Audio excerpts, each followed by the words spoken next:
Litva VNGni tanlash kerak.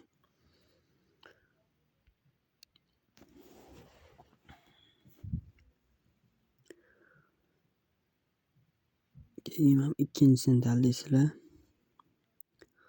Keyin mana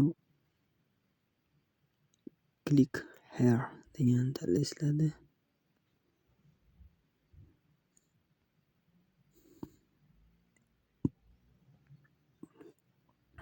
Mana u меня нет akkaunti. Birinchi marta kirayotganlar email pochtani xullas akkaunt ochish uchun u меня нет akkaunti shu tugmani bosasizlar. Mana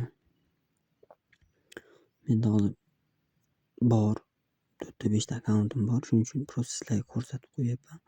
Birinchisiga elektron pochta, email pochtangizni yozasizlar. Ikkinchisiga parol o'ylab topasizlar o'zingizlar.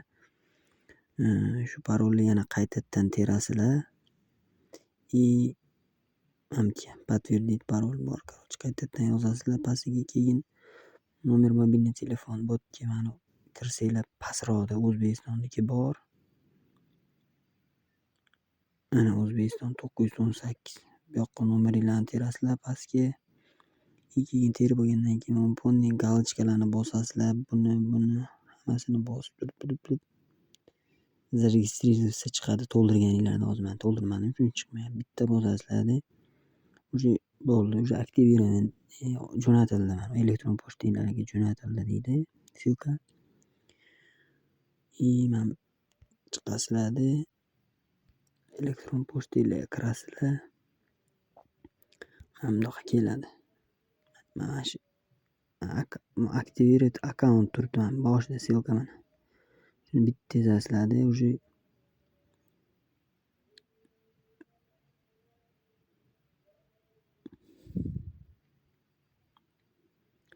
akkaunt уже aktiviran deydi.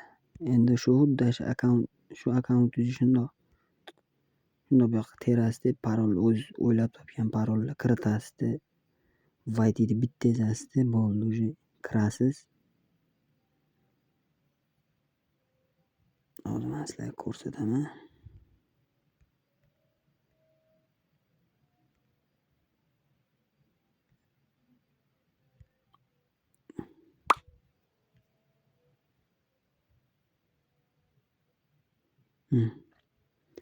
Начать bu yoqda приложение найден. Oldin registratsiya qilgan bo'lsangiz turadi bu yoqda. Agar yo'q bo'lsa начать новую бронировку bitta bosasizlar. Bu yoqda Toshkent turibdi. Mana Center прием Toshkent. Boshqa so'z yo'q. Keyin pastda mana Litva временный вид на жительство tanlaysizlar. Ya вид на жительствоga qilayotgan bo'lsanglar. Извините, но в настоящее время нет доступных слотов. Для записи попробуйте еще раз позже. Ochilib qolishi dargumon. Qachon ochiladi, lekin ochilib qolganda kirib qolsangiz yutuqinglar. Tushunmaganlar bo'lsa yozaverasizlar. Ma'lumot beramiz.